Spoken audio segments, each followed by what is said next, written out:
Anda masih bersama kami dalam Breaking News Berita 1 News Channel. Pemirsa, hingga hari ke-8 pencarian korban jatuhnya pesawat AirAsia QZ8501, Basarnas sudah menemukan 34 jenazah di Selat Karimata, perairan dekat Pangkalan Bun, Kalimantan Tengah. Tim DVI baru memastikan 9 identitas korban, sedangkan 21 jenazah masih dalam proses identifikasi oleh tim DVI di Rumah Sakit Bayangkara, Surabaya. Proses identifikasi merupakan salah satu hal penting dalam evakuasi korban AirAsia. Identifikasi dibutuhkan untuk mengembalikan jenazah kepada keluarga korban. Kita akan membahas hal tersebut bersama ahli forensik yang sudah hadir bersama saya di studio, Agus Purwodianto. Pak Agus, terima kasih bergabung sama kami. Pak Agus, ini sudah hari ke-8 memasuki hari ke-9. Tingkat kesulitan makin tinggi, Pak. Betul. Di mana tingkat kesulitan bagi seorang ahli forensik itu? Ya, seperti pernah saya sampaikan juga di sini. Jadi ini umumnya kan sudah semua jaringan-jaringan lunak itu sudah sangat-sangat tinggal sedikit, dan kalaupun masih ada itu juga bentuknya membuat identitas dari luar itu tidak bisa dikenali, sehingga memang tinggal sekarang ini gigi, itu pun kalau antemortemnya bagus, dan kemudian akan beralih ke DNA, satu-satunya DNA. Kalau jaringan ikat itu sendiri maksimal berapa lama? Jaringan ikat itu bisa dari seminggu sampai 3 minggu, tapi tergantung suasana di lingkungan. Jadi kalau di air laut itu lebih cepat, kenapa? Karena ada gerakan arusnya itu, ya. Jadi goyang-goyang begitu itu juga lebih cepat mengelupas. Dan yang lebih penting lagi memang semua pakaian itu bisa copot. Jadi yang dulu terikat itu bisa copot sehingga saling tertukar satu dengan yang lain. Pak Agus, kalau jaringan lunak itu apakah bisa memberikan kontribusi terhadap upaya identifikasi secara laboratorium? Jaringan lunak pada kasus yang segar iya, kalau pada kasus yang sudah busuk tidak. Jadi DNA sendiri itu juga ada keterbatasan, kalau sudah sangat busuk, rusak, itu inti selnya juga hancur, tidak bisa dilakukan. Termasuk organ-organ tubuh? Nah, organ itu yang keras, jadi tinggal nanti adalah dari tulang dan juga dari gigi, ya. Sebagian dari yang jaringan terlindung lunak yang terlindung dengan jaringan tulang itu yang akan kita ambil, sumsum tulang dan sebagainya. Artinya kan setelah memasuki hari ke-9 upaya pencarian, kemudian korban ditemukan, ini harus lebih ekstra penanganan jenazah dengan berhati-hati. Dengan catatan tadi bahwa kita bisa mengendalikan cuaca dan situasi lingkungan. Kalau memang cuacanya tidak bersahabat, ya memang nggak mungkin. Jadi memang kita tetap tunggu, tetapi memang metodenya akan diarahkan ke arah DNA.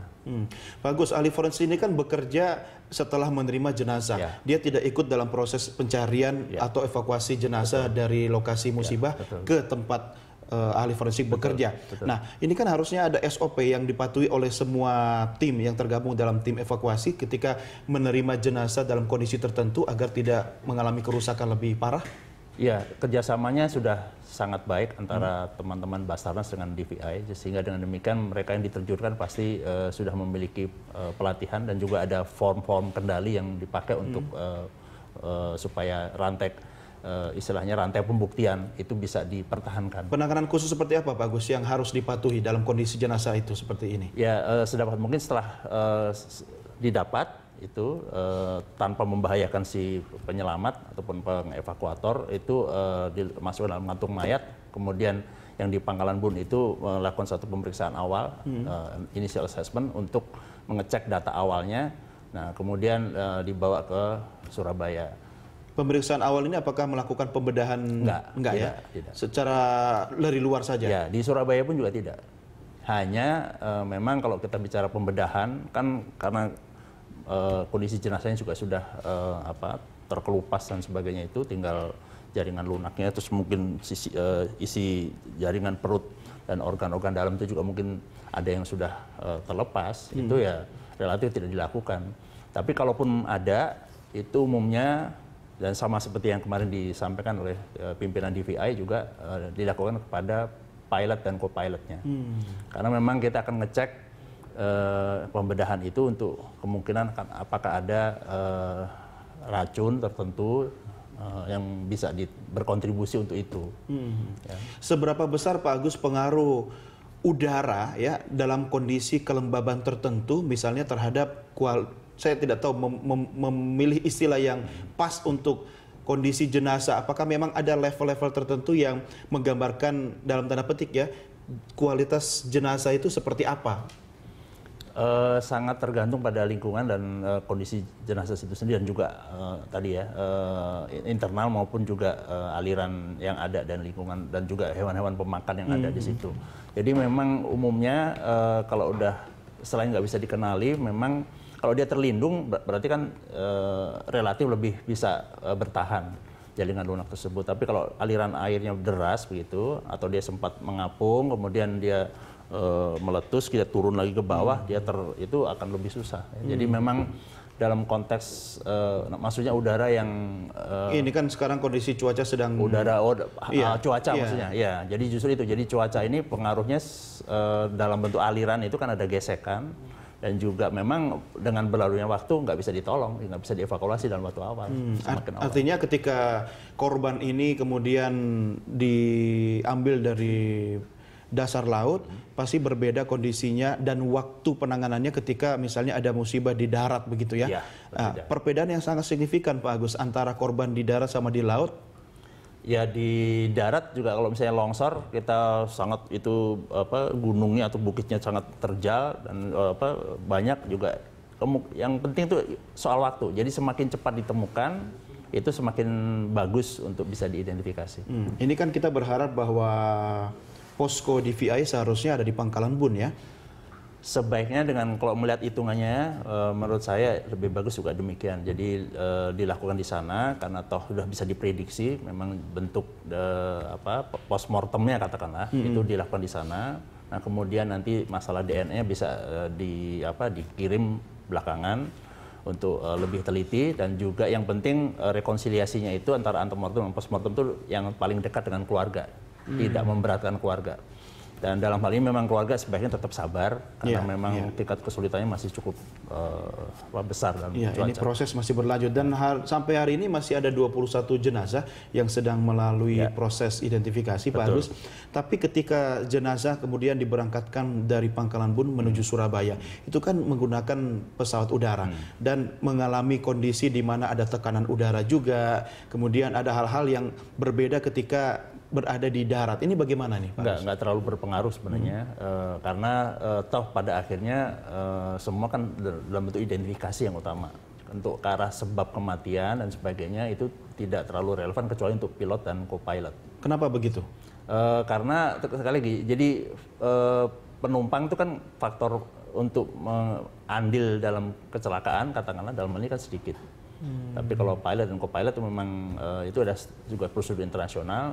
Tapi tidak dalam konteks kita mencari kesalahan, tapi kita mau melihat apa yang terjadi seperti apa supaya betul-betul untuk keselamatan berikutnya lagi, penerbangan berikutnya lagi kita bisa banyak belajar untuk itu. Pak Agus, saya ingin tahu bagaimana pengaruh golongan darah terhadap pemeriksaan atau identifikasi? Golongan darah itu bisa dilakukan pada awal karena itu termasuk yang bukti yang kedua, istilahnya jadi indikator yang kedua, jadi data medik. Dan itu memang dalam konteks yang masih segar memang bisa, tapi kalau yang sudah busuk memang dia maksimal berapa hari? Golongan darah sekali kalau terlindung di jaringannya di pulpa itu masih bisa lama, ya, bisa 1 bulan 2 bulan tergantung dari kualitas rembesan airnya dan juga kerusakan yang ada di dalam pulpa gigi tadi ya. Artinya ketika akan melakukan identifikasi, ahli forensik juga akan melihat kondisi jenazah ya. Sampai pada tahap seperti apa masih dimungkinkan untuk dilihat dari golongan darahnya. Dalam hal ini golongan darah mungkin kurang relevan ya, gitu. Yang data medik yang ada sebenarnya ya dia bisa salah satu pendukung memang, tetapi yang utama adalah biasanya bukti-bukti medik yang masih bisa kelihatan. Jarang sekali ahli forensik menggunakan referensi dari golongan darah. Golongan darah tetap dimungkinkan, Kalau memang nanti kan jadi semakin banyak cara atau metodologi dipakai untuk menyingkirkan atau malah mengkompromikan konsensus kesepakatan kepada 1-2 orang itu. Jadi memilah-milah itu memang diperlukan banyak hal. Jadi memang dalam hal ini dalam kasus yang sekarang ini golongan darah mungkin akan dipertimbangkan ada di bagian-bagian terakhir nanti kalau memang tinggal 1-2 orang untuk mempersempit ke 1 orang. Ya, Pak Agus, apabila semua prosedur yang Anda sampaikan itu sudah dilalui oleh seorang ahli forensik, tapi masih mengalami kendala dalam melakukan identifikasi, apa yang bisa dilakukan untuk menjadi backup ahli forensik melakukan proses identifikasi? Waktu. Jadi waktu. Dalam arti tidak diburu-buru waktu karena kita akan terus cari segala macam upaya kita lakukan. Yang kedua pada akhirnya juga konsensus. Konsensus berdasarkan satu tim, kalau memang setelah diperhitungkan secara rasional oleh banyak ahli multidisiplin juga mengatakan memang ini nggak mungkin didapat, ya pada saat itu juga kita sampaikan. Jadi prinsipnya kita ada kejujuran, kebenaran untuk kita sampaikan, karena kalau kita salah dalam mengungkapkan itu akan sulit.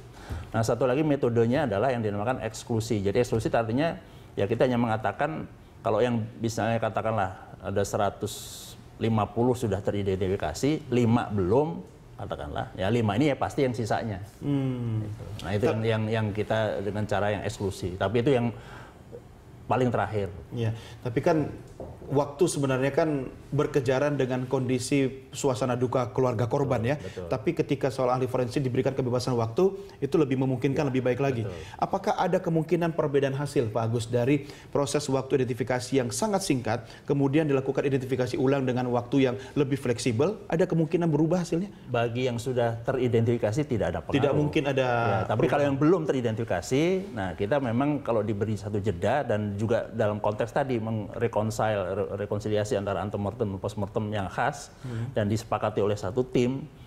Nah, itu yang penting. Jadi memang problemnya adalah seberapa waktu tadi dalam konteksnya toleransi untuk menyatakan bahwa ini tidak bisa di-matchkan satu dengan yang lain. Oke, baik, bagus. Saya masih ada beberapa pertanyaan yang akan saya sampaikan kepada Anda di segmen berikutnya. Kita break dulu. Pemirsa tetap bersama kami segera kembali sesaat lagi.